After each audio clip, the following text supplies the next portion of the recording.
दुनिया में एक खतरनाक वायरस फैलने के बाद रिसोर्सेज के लिए सारे देश आपस में भिड़ गए और पूरी दुनिया में नॉर्वे ही एकमात्र ऐसी जगह बची जहां पे वायरस का असर नहीं हुआ था और वहां मौजूद नेचुरल रिसोर्सेज के कारण बस वहां पे ही सरवाइव करा जा सकता था। तब नॉर्वे के प्राइम मिनिस्टर डेकन ने नॉर्वे के चारों तरफ बड़ी बड़ी दीवारें बनवा दी और अंदर बस वही लोग रह सकते थे जो या तो पहले से वहां के नागरिक हों या फिर उनके पास कोई स्पेशल स्किल्स हो जिससे वायरस का एंटीडोट बनाने में मदद मिल सके या फिर लोगों के खाने की प्रॉब्लम्स को कम करा जा सके। खैर अभी तक वहां की गवर्नमेंट ने एक एआई सिस्टम भी बना लिया था जो रोज इन्फेक्टेड लोगों का डाटा एनालाइज करके नॉर्वे की गवर्नमेंट को आइडिया देता था कि वो लोग किस तरह से खाने की प्रॉब्लम्स को कम कर सकते हैं। अब वहां की एक फैसिलिटी में लीजा नाम की एक बायोलॉजिस्ट भी काम किया करती थी जिसके पास फसलों की नॉलेज होने के कारण उसे वहां के एग्रीकल्चर डिपार्टमेंट में रखा गया था। अब कुछ खाना तो वो लोग बड़े बड़े ग्रीन हाउस में उगाया करते थे और कुछ के लिए उन्होंने पास के समुद्र के हिस्से में बड़े बड़े जाल लगाए हुए थे जहां वो लोग मछलियों की फार्मिंग किया करते थे। खैर आज लीजा अपने ऑफिस में जाके एक प्रेजेंटेशन देते हुए कहती है कि उन्हें ग्रीन हाउस की क्वांटिटी ज्यादा कर देनी चाहिए जिससे वो ज्यादा खाना उगा पाएंगे और लोगों को मीट के भरोसे नहीं रहना पड़ेगा। इस बात से उसका सीनियर काफी खुश हुआ और तुरंत ही उसके प्रोजेक्ट को परमिशन भी दे दी। इससे लीजा भी खुश होते हुए अपने साथियों के साथ मैप पे उस लोकेशन को ढूंढने लग गई थी जहां वो ग्रीन हाउस को बना सकते थे। तभी अचानक उनके कंप्यूटर सिस्टम में वार्निंग अलार्म बजने लगा जिसके हिसाब से नॉर्वे के फिशिंग फार्म्स में कोई दिक्कत आ रही थी। ये देखकर सब काफी ज्यादा परेशान हो जाते हैं क्योंकि 60% मीट वहीं से आया करता था और अगर वहां कोई गड़बड़ हो जाती तो नॉर्वे में मौजूद सभी लोगों के लिए बड़ी मुश्किल आने वाली थी। तब लीजा तुरंत ही फिशिंग फार्म की एक्टिविटीज को देखने की कोशिश करती है जिससे उसे पता चला कि पिछले 3 दिन से उन्होंने ना तो कोई फिशिंग कंटेनर सप्लाई करा है और ना ही 3 दिन से अपनी तरफ से कोई रिपोर्ट दी है। इससे लीजा और ज्यादा परेशान होकर तुरंत ही वहाँ के मैनेजर जेम्स को कॉल करने की कोशिश करती है लेकिन जेम्स उसके कॉल को तुरंत ही काट देता है। इसीलिए अब लीजा एक ड्रोन को फिश फार्म्स की तरफ भेजती है जिस दौरान ड्रोन में तो वहाँ एकदम नॉर्मल ही लग रहा था और जब ड्रोन से ही लीजा मैनेजर से बात करते हुए उससे जानने की कोशिश करती है कि उसने सिस्टम्स को बंद क्यों करा हुआ है और क्या वहाँ कोई दिक्कत है। पहले तो मैनेजर लीजा के ड्रोन भेजने के कारण उस पर गुस्सा करने लगता है क्योंकि अभी के समय तक सिक्योरिटी रीजंस के कारण सभी ड्रोन्स को पब्लिक वालों और आर्मी वालों को दे दिया गया था ताकि वो बॉर्डर्स पे रहकर घुसपैठियों के ऊपर नजर रख सकें। इसके बावजूद अभी भी लीजा मैनेजर से वहाँ के हाल जानने की कोशिश कर रही थी लेकिन मैनेजर के कुछ बोलने से पहले ही लीजा का ड्रोन अचानक बंद हो जाता है और उसके थोड़ी देर बाद ही एक पुलिस ऑफिसर उनके ऑफिस में आ गया। उसको देखकर लीजा उससे रिक्वेस्ट करने लग गई थी कि शायद फिश फार्म्स का मैनेजर किसी प्रॉब्लम में है इसीलिए उन्हें वहां जाके चेकिंग करनी चाहिए लेकिन ऑफिसर इस पर मना कर देता है क्योंकि ऐसा करने की परमिशन या तो सिक्योरिटी मिनिस्टर या तो कंपनी का हेड या फिर प्राइम मिनिस्टर ही दे सकता था और लीजा तो बस सिक्योरिटी डिपार्टमेंट में थी तो वैसे भी ऑफिसर को ऐसा करने के लिए नहीं कह सकती थी। इससे गुस्से में आके लीजा ऑफिसर को सुनाने वाली होती है लेकिन ऑफिसर आगे उसकी कोई बात नहीं सुनता और ऑफिस से चला जाता है। ये देखकर लीजा परेशान होकर एक बार वापस से फिश फार्म्स के मैनेजर को कॉल करती है और इस बार मैनेजर उसको कॉल उठाकर बताता है कि असल में बस वो हवाओं का रुख बदलने से समंदर की वेव्स दूसरी तरफ हो गई थी जिसके कारण ही वो लोग अभी फिशेस नहीं पकड़ पा रहे थे। लेकिन ये बात भी झूठ थी क्योंकि जाल में ऑलरेडी काफी मछलियां थीं मगर मैनेजर ने रियल टाइम मॉनिटरिंग वाली मशीन्स को बंद कर रखा था। और जब लीजा मैनेजर से इसका कारण पूछती है तो मैनेजर कहता है कि असल में वो लोग मछलियों को वायरस से डिसइंफेक्टेड रखने के लिए कुछ वैक्सीन भी लगा रहे हैं तो इसीलिए मॉनिटरिंग बंद कर रखी है। इस पर लीजा मान जाती है लेकिन मैनेजर को ऑर्डर देती है कि अगर कल सुबह 6 बजे तक मॉनिटरिंग वापस से चालू नहीं हुई तो वो अपने बॉस से बात करके किसी न किसी को वहां चेकिंग करने के लिए भेजेगी। अब ये बात सुनकर तो मैनेजर को पसीने आने लगे थे लेकिन वो कॉल पे इस बात को जाहिर नहीं करता। वहीं नॉर्वे के बॉर्डर पे काफी सारे लोग मौजूद थे जो किसी भी हाल में अंदर आना चाहते थे लेकिन आर्मी वाले बस उन्हीं लोगों को अंदर ले रहे होते हैं जो या तो मेडिकल फील्ड में एक्सपर्ट हो या फिर बायोलॉजिस्ट हो। तब चार्ली नाम का एक बायोलॉजिस्ट जो थोड़ा सा मशहूर भी था उसे उसकी बीवी माया और बच्चे के साथ अंदर एंट्री मिल जाती है लेकिन शहर में जाने से पहले उनके कुछ टेस्ट होने वाले थे। उस टेस्ट की रिपोर्ट्स के हिसाब से चार्ली और उसकी बेटी तो अंदर जा सकते थे लेकिन माया जो बाहर फैलने वाले खतरनाक वायरस के फर्स्ट स्टेज पर थी इसलिए वो लोग उसे अंदर नहीं ले सकते थे। इससे चार्ली और माया काफी परेशान हो जाते हैं पर वो कुछ कर पाते उससे पहले ही कुछ आर्मी वाले आके माया को बॉर्डर से बाहर भेजने लगते हैं। अब चार्ली अपनी बीवी का साथ नहीं छोड़ना चाहता था इसलिए वो जल्दी से खुद भी उसके साथ बाहर आ जाता है पर उसको समझ नहीं आ रहा था कि अभी उसे क्या करना चाहिए।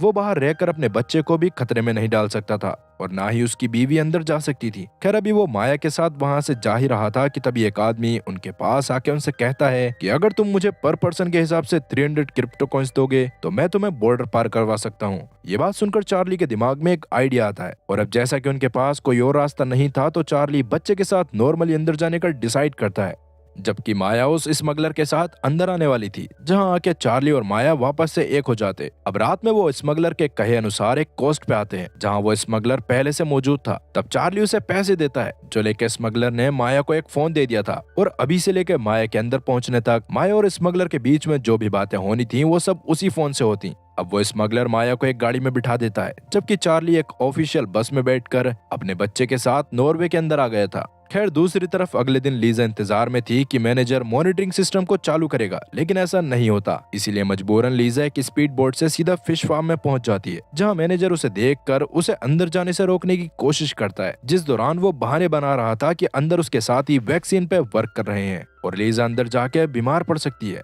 लेकिन मैनेजर के काफी कोशिश करने के बाद भी वो लीजा को अंदर जाने से नहीं रोक पाया और अंदर जाने के बाद तो लीजा के होश उड़ जाते हैं, क्योंकि असल में वहां मौजूद सभी वर्कर्स खुद भी काफी परेशान थे, क्योंकि फार्म्स में मौजूद उस बैच की सारी फिशेस को एक अजीब सी बीमारी हो गई थी, जिसके कारण उनकी आंखें और मुंह पूरी तरह से लाल था और गिल्स के पास काले धब्बे पड़ गए थे। तब लीजा को तो कुछ समझ नहीं आता, जिस पर मैनेजर उसे बताता है कि बस इसी वजह से मैंने मॉनिटरिंग सिस्टम को बंद कर रखा था, क्योंकि पिछले एक हफ्ते से मछलियां काफी बीमार हैं और उनकी बीमारी का कारण किसी को भी समझ नहीं आ रहा था। उसके लिए ही मैनेजर खुद भी वैक्सीन बनवाने की कोशिश में लगा हुआ था, पर उसके हिसाब से वैक्सीन बनाने में उन्हें कुछ और दिनों या हफ्तों का समय लगने वाला था। मगर जैसा कि लीजा इतने समय तक इंतजार नहीं कर सकती थी, इसलिए वो खुद भी मछलियों के डीएनए सैंपल को अपने साथ लेके आती है और उन्हें अपनी लैब में स्टडी करने लगती है। उस दौरान लीजा के सामने एक और सच्चाई आई, जिससे तो उसका दिमाग और ज्यादा खराब हो गया। असल में मछलियों को भी एक बहुत ही खतरनाक वायरस हो चुका था और अगर कोई इंसान इन्फेक्टेड मछली खा लेता तो उसे भी वो वायरस हो जाता,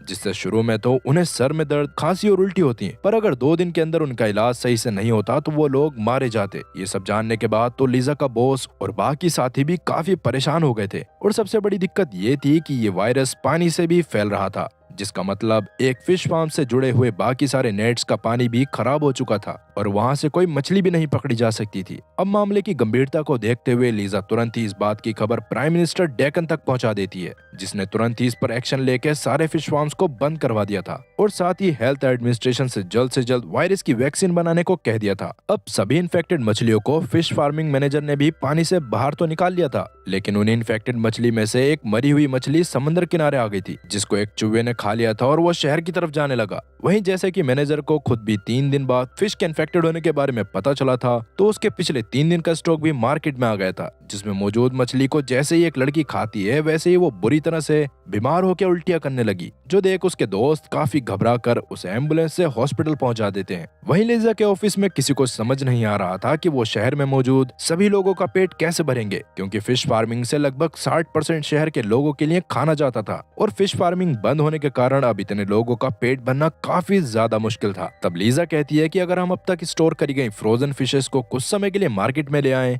तो उनका स्टॉक खत्म होते होते लगभग 5 महीने लग जाएंगे और इस बीच हम वायरस की वैक्सीन पे काम करके उसे भी बना लेंगे। अब वैसे ये बात तो सही थी, लेकिन ये सुनते ही लीजा का हेड उस पर गुस्सा करने लगता है, क्योंकि फ्रोजन फूड को मार्केट में लाने की परमिशन सिर्फ प्राइम मिनिस्टर ही दे सकता था और अगर लीजा की रिपोर्ट्स प्राइम मिनिस्टर को सही नहीं लगती तो वो इसके लिए मना कर देता। इसीलिए अब लीजा साथ साथ कुछ और भी सोचने लगती है। अब आगे रात तक चार्ली भी नॉर्वे में आ चुका था, जिसको वहां आते ही अपनी बीवी का इंतजार था, लेकिन माया को वहां तक आने में लगभग 2 दिन का समय लगने वाला था। खैर चार्ली के कमाल का बायोलॉजिस्ट होने के कारण अगले दिन ही उसे लीजा के ग्रीन हाउस में नौकरी पे भी रख लिया जाता है। वहां आज का काम खत्म करने के बाद चार्ली समंदर के उस किनारे पे आ गया जहां स्मगलर्स माया को लेके आने वाला था, पर काफी देर इंतजार करने के बाद भी चार्ली को उनकी बोट दिखाई नहीं दी। वहीं अब तक स्मगलर एक छोटी मोटर बोट को लेके नॉर्वे के बॉर्डर तक आ गया था, जहां पहुंचने से पहले ही वो बोट की मोटर को बंद करके सभी पैसेंजर्स को एक एक चप्पू देता है, क्योंकि असल में वहां काफी सारी सी माइंस लगी हुई थी,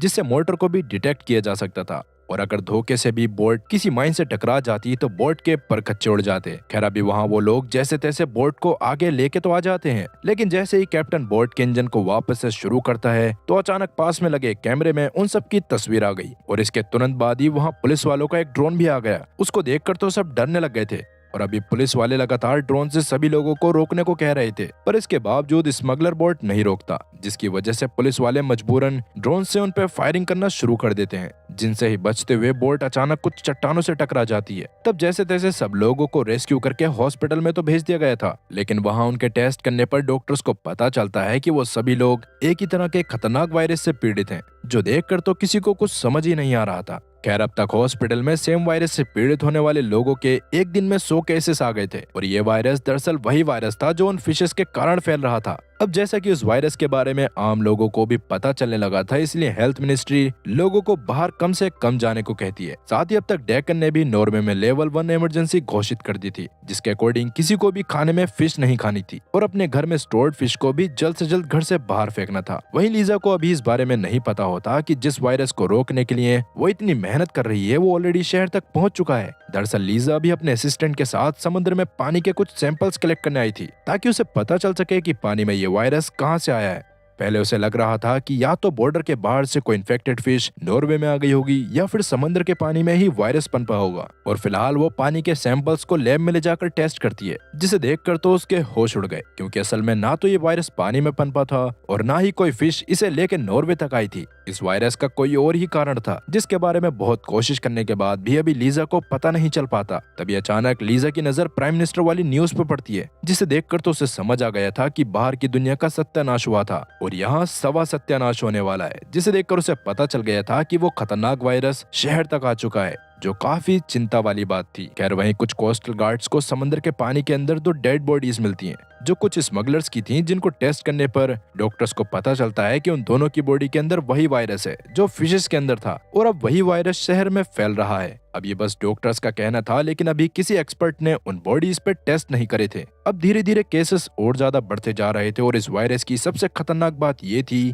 कि ये हर घंटे इवॉल्व कर रहा था, जिसके कारण डेक्कन तुरंत ही लेवल 2 इमरजेंसी भी डिक्लेयर कर देता है, जिसमें अगर किसी भी एरिया में वायरस के ज्यादा केसेस आते तो उस एरिया में पूरी तरह से लॉकडाउन लगा दिया जाता और वहां से किसी को भी बाहर जाने की परमिशन नहीं मिलती। ये न्यूज देखने के बाद तो लीजा के दिमाग ने काम करना बंद कर दिया था, क्योंकि इतनी पढ़ाई करने के बाद भी उसने आज तक ऐसा वायरस नहीं देखा था जो इतनी जल्दी इवॉल्व कर रहा हो, और बस पहले दिन में उसके इतने सारे केसेस भी आ गए थे। इसीलिए अभी वो इस बारे में और ज्यादा जानने के लिए वापस से फिश फार्म के मैनेजर के पास बात करने के लिए चाहती है, जहां फार्म के बाहर वर्कर्स काफी सारी सड़ी हुई फिशेस को कूड़ेदान में डाल रहे थे, जो लीजा को थोड़ा अजीब तो लगता है, पर वो मैनेजर से बात करने के लिए अंदर जाने लगती है। तभी अचानक कुछ डॉक्टर्स मैनेजर को स्ट्रेचर पे पूरा सील पैक करके बाहर लाते हैं, क्योंकि वो मैनेजर खुद भी वायरस की चपेट में आ गया था और उसकी हालत तो बाकियों से भी काफी ज्यादा खराब थी। इसी वजह से अभी सब वर्कर्स भी थोड़ा सा ज्यादा बिजी थे, जिसका ही फायदा उठाकर लीजा अंदर से कुछ दिन पहले तक की सीसीटीवी फुटेज को चुरा लेती है और वापस से अपने ऑफिस में आ जाती है। मगर वहां आते ही उसे एक और बुरी खबर सुनने को मिली कि उनके ग्रीन हाउस में लगे टमाटरों में भी वो वायरस फैलने लग गया था, जिसके कारण काफी फसल बर्बाद हो चुकी थी।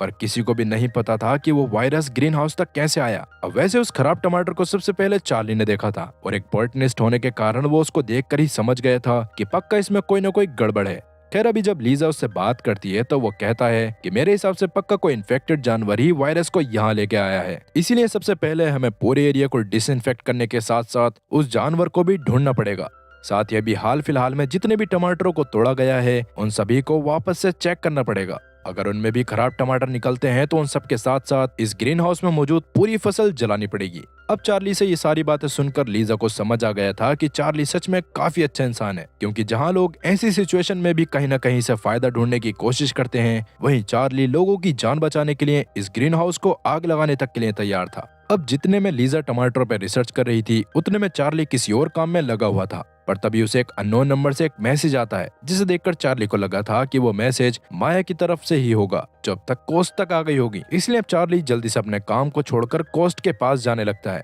लेकिन रास्ते में ही उसे वो दलाल जिसने उसे 300 क्रिप्टो करेंसी ली थी वो मिलता है और चार्ली को बताता है कि माया की बोट के एक्सीडेंट हो जाने के कारण उन्हें हॉस्पिटल में एडमिट कर दिया गया है। ये बात सुनने के बाद तो चार्ली को दुख और गुस्से वाले इमोशन साथ में फील हो रहे थे, लेकिन दलाल उससे वादा करता है कि वो किसी भी तरह से उसकी बीवी को हॉस्पिटल से बाहर निकालने का रास्ता ढूंढ लेगा। मगर उससे पहले चार्ली को नॉर्वे की एक वैक्सीन लगवानी पड़ेगी, जो बाहर से आने वाले लोगों को लगाई जाती है, और अगर चार्ली ने वो वैक्सीन नहीं लगवाई तो जब उसके बारे में अथॉरिटीज को पता चलेगा तो वो लोग उसे बाहर निकाल देंगे। अब वैसे तो चार्ली को कुछ समझ नहीं आ रहा था, क्योंकि उसके वहां आने के बाद से उसको किसी वैक्सीन के बारे में नहीं बताया था। लेकिन अभी चार्ली के कुछ बोलने या पूछने से पहले ही वो दलाल चार्ली के वैक्सीन लगा देता है। वहीं हॉस्पिटल में माया और उसके साथ साथ भर्ती करे गए सभी पेशेंट्स की हालत काफी खराब होती जा रही थी, जिस दौरान खांसी चक्कर के साथ साथ उनके शरीर पे काले धब्बे बनने शुरू हो गए थे, जो देखकर डॉक्टर इतना ज्यादा डर गए थे कि उसने तुरंत ही हॉस्पिटल के उस फ्लोर को सील करके वहां किसी को भी जाने से मना कर दिया था।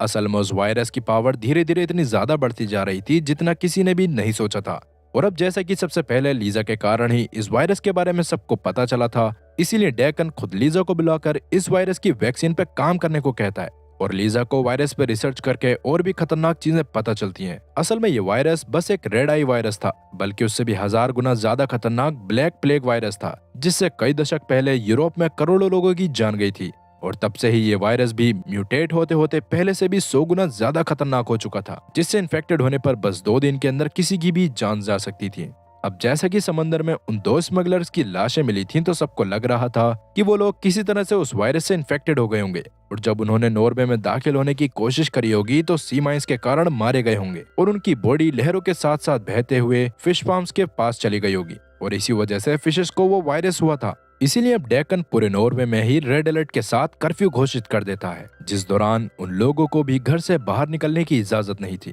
जो पहले सरकारी काम से भी इधर उधर जा रहे थे। साथ ही अभी डेकन ने यह फैसला भी करा था कि जिन लोगों के पास नॉर्वे की सिटीजनशिप नहीं है उन लोगों को भी बाहर भेज दिया जाएगा, बेशक से उनकी स्किल्स की वजह से ही उन्हें हायर क्यों ना करा गया हो। ऐसा डेकन ने इसलिए करा था क्योंकि बाहर की दुनिया में जब वार शुरू हुई थी तो डेकन ने पहले ही दुनिया भर से जितना हो सके उतने फ्रोजन फूड को नॉर्वे में मंगवा लिया था और वो नॉर्वे की पुरानी आबादी के हिसाब से 1 साल के लिए सफिशिएंट था। अब जहां डेकन की प्रेस कॉन्फ्रेंस चल रही थी, उसी बीच हॉस्पिटल में पेशेंट्स की हालत और ज्यादा खराब होने लगती है, क्योंकि वो लोग खांसते खांसते मरते जा रहे थे। इधर लीजा को अभी अभी काफी चीजें समझ नहीं आ रही थी, इसीलिए सबसे पहले तो वो टमाटर वाले ग्रीन हाउस में जाके वहाँ की तलाशी लेती है और वहाँ उसे वही मरा हुआ चूहा मिलता है जो समुद्र के किनारे इन्फेक्टेड मछली को खाकर शहर में आ गया था। उसको देखकर लीजा को लग रहा था कि उसकी वजह से ग्रीन हाउस में एक खतरनाक वायरस आया होगा, लेकिन जब लीजा उसके पेट को फाड़ कर देखती है तो उसमें बस मरी हुई मछली का मीट होता है, जिसका मतलब चूहे ने टमाटर को छुआ भी नहीं था। पर इसके बाद भी वो इन्फेक्ट कैसे हो गए थे, यही बात लीजा को समझ नहीं आ रही थी